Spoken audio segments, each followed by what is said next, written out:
What's up everybody, AG here, and today I want to talk to you about my personal 5 tips and tricks that I would give to newer players for this particular game. Now I know there's been a lot of excitement for Overwatch, and I just want to say first and foremost that this game is absolutely fun, but there are several people that want to take their game to the next level and get better, and I can honestly say that I've put a decent amount of time into the game and I very much appreciate the game. And I may not be the best, but there are definitely some steps that I took to make my gameplay a little bit more consistent for particular situations that I'm in. And I want to go over some of my tips that I would definitely give to newer players who are just getting into the game or people that want to become better or proficient at the game. And I know they're pretty easy and definitely things that you guys have probably already done, but for those of you that have overlooked it, it would definitely be something to go back and look upon. Now I know some of you may be like, oh, well, I already know what to do, or I'm better at the game than you, and that's totally fine. And there's always going to be people that are better than the game at me. I promise you that. I have run into some absolutely disgustingly scary people already in the game.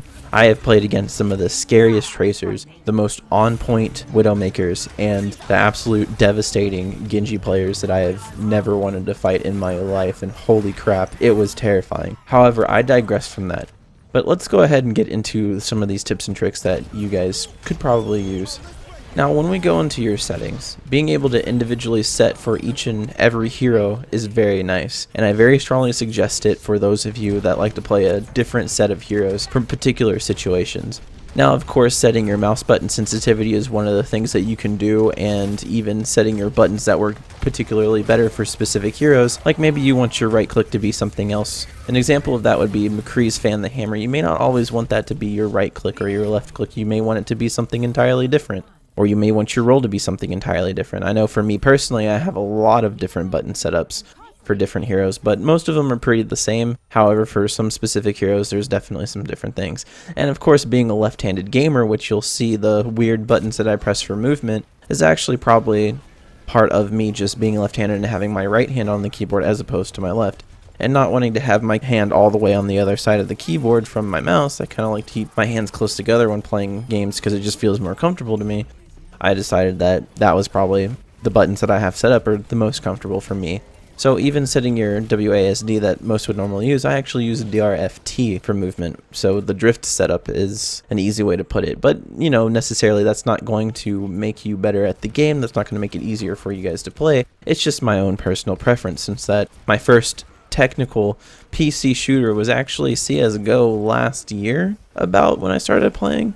And then I decided to pick up Overwatch on the PC, and I think it's definitely a fun game. So being able to set up your buttons individually for each particular hero, as far as sensitivity goes for your mouse, as far as crosshair, as far as everything, just makes it easier for you to be able to do things on different heroes and not have to constantly fiddle with your settings in between the constant switching of those different heroes. For my second tip, I would definitely say try practicing multiple heroes in the game to get a feel for them. Now, you may not necessarily like every hero in the game, but at least give them a shot just to see if you like them. Because I remember originally I was like, I'm never going to like Roadhog. And Roadhog has definitely become one of my niche picks for when I needed to play a tank, and I want to. Same thing with Zarya. I thought I would never play Zarya, but I absolutely love her, and I think that her ability, her ultimate, is one of the most devastating, game-changing things in the game, and I definitely say that a lot in a lot of my videos. But honestly, going over what she can do as a hero, I think that she is just beautiful, and everything that you can do with her is amazing. So actually taking time and learning different heroes in the game, I absolutely can agree that she is devastatingly good, and I love to play her now when I didn't used to, and I would have never done that if I didn't try out different heroes. It's also a good way to see what other heroes need. Like, if you want to make a play on Tracer, but you want your team to go in with you, you need to know what your other team needs in order to make that happen, so that you can make an estimation, or you can guesstimate when something is going to go down, or when something needs to happen, or what criteria needs to be met before your other teammates will actually go in to make a play with you. And some of that's not necessarily easy to do, but having a better understanding of what the other people around you need is definitely a better way to improve your game. So having at least a simple understanding of what they need, while understanding yourself what you need on your own hero to make a play, then that can definitely set the pace of a game. Now, having said that, that brings me to my third tip, which is discover your playstyle. Figure out what you like to play more of what you like to play, and figure out more of the people within that specific criteria that would be geared towards what you like to play. For example, if you like playing Widowmaker, you may find that you also like playing maybe Hanzo, since that he's kind of like a sniper, not necessarily completely a sniper, but he does have a pretty game-changing ultimate, which again, I say game-changing a lot. His ultimate's pretty damn good. Let's just put it that way. His ultimate is pretty good. I absolutely think that Hanzo's ultimate, or Hanzo, excuse my pronunciation, is pretty amazing.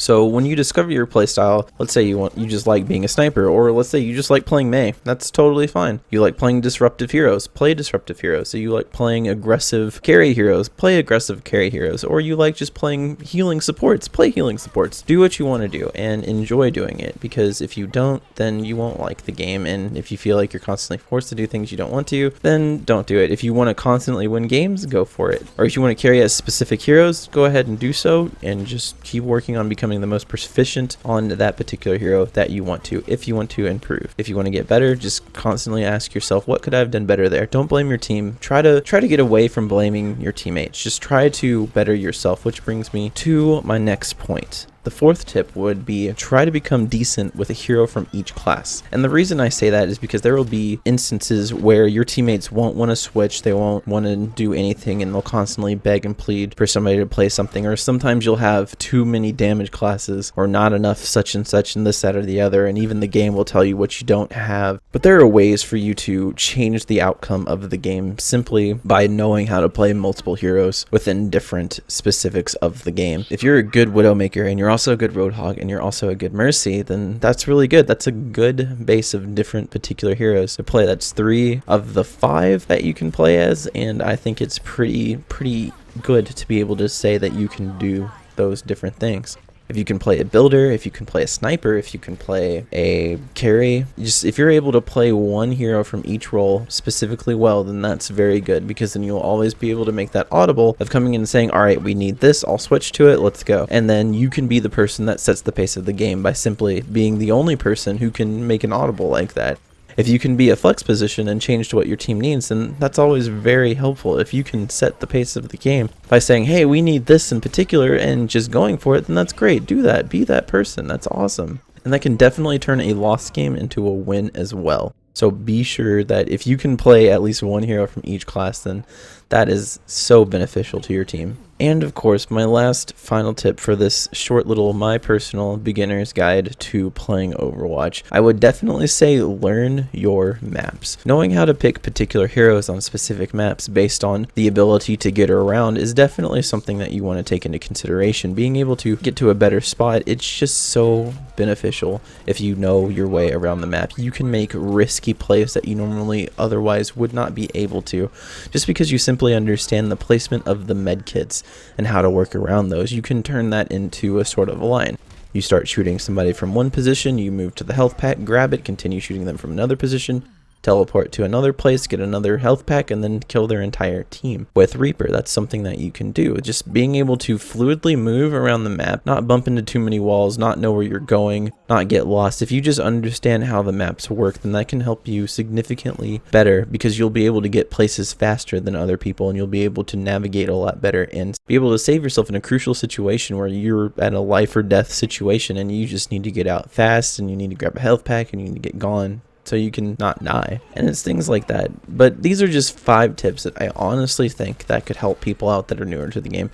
And of course, if you guys have any comments or suggestions on what helped you get better at the game and how it's helping improve your playstyle and helping you make better choices, then please let me know in a comment below, and I'd love to read over it because I love hearing from you guys. And as always, thank you so much for watching, and I hope these tips help you guys out, and if so, let me know. If not, then let me know what I could have done better, because I always like critique. I like to know what I can constantly do to improve my ability as a commentator and a creator, so please do whatever you can to let me know how you all feel. And of course, again, thank you so much for watching, and I'll see you guys later. All right, peace.